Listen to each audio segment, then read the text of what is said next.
¡Para atrás, tío!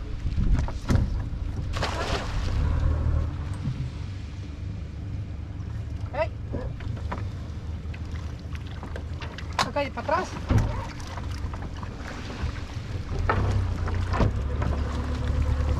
Tío, bueno, ¿va en reversa, tío? Sí, sí, sí, estoy sacando de aquí. No, no, aquí queda.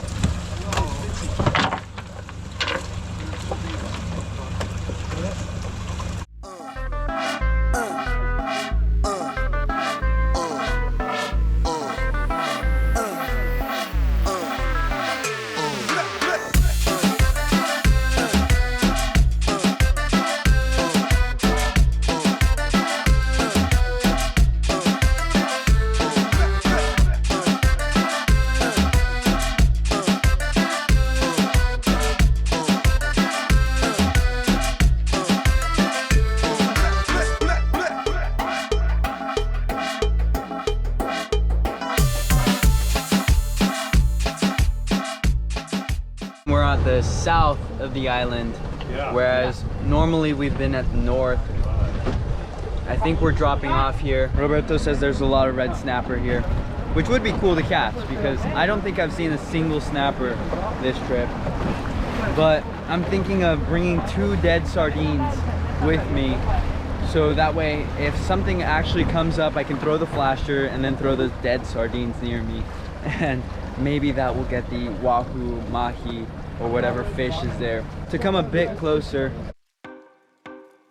So I started off this dive just like a typical blue water dive, throwing around a flasher to see if any big predatory fish would come up. And like usual for the La Ventana area, I saw a ton of needlefish. These are the fish that you saw me chum up in the last video. I felt amazing this dive. After a rough first dive in Baja, I took sinus decongestion pills and also had been doing sinus rinses, so I was able to dive down in order to grab the flasher, which made this dive so much more comfortable.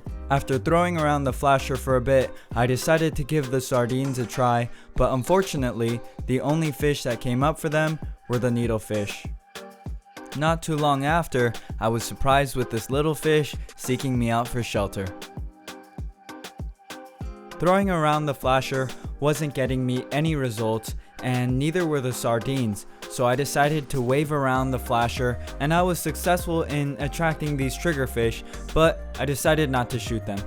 I tried the same method on the surface, and I was able to get a wahoo to actually come up to me.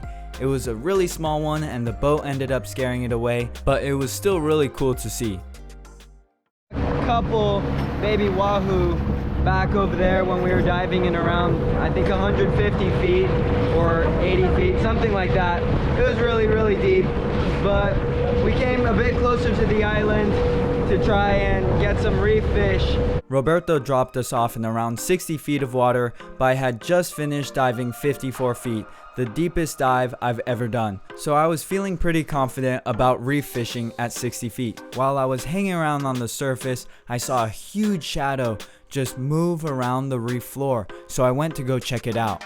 So even though I was looking at the fish on the way down, I treated it as I would a rockfish. I took my eyes off it once I was getting closer so that it wouldn't spook, but by the time I looked back up, it was nowhere to be seen. Back on the surface, I spotted some parrotfish just swimming around and decided it was worth taking a look. I used the same strategy of not looking at the fish and also going down to a different location rather than where they were hanging out at. It ended up working really well and I got really close to them, and I even had that blue parrotfish lined up, but I'm a hesitant shooter, so I didn't take the shot. I later realized that the big fish that I saw initially was probably a snapper. None of us were able to take a good shot on them, so we didn't get any. And I tried to get a parrotfish at 51 feet. I was just sitting on the bottom and this fish is just passing by.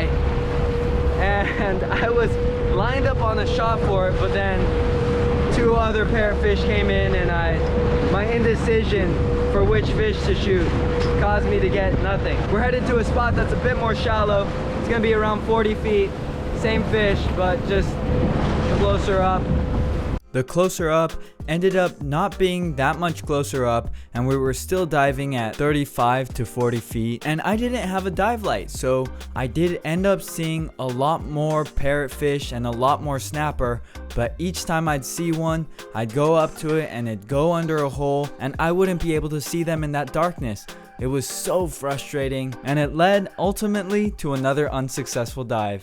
Qué bueno sashimi de este. Sí, good. Yes. Yeah.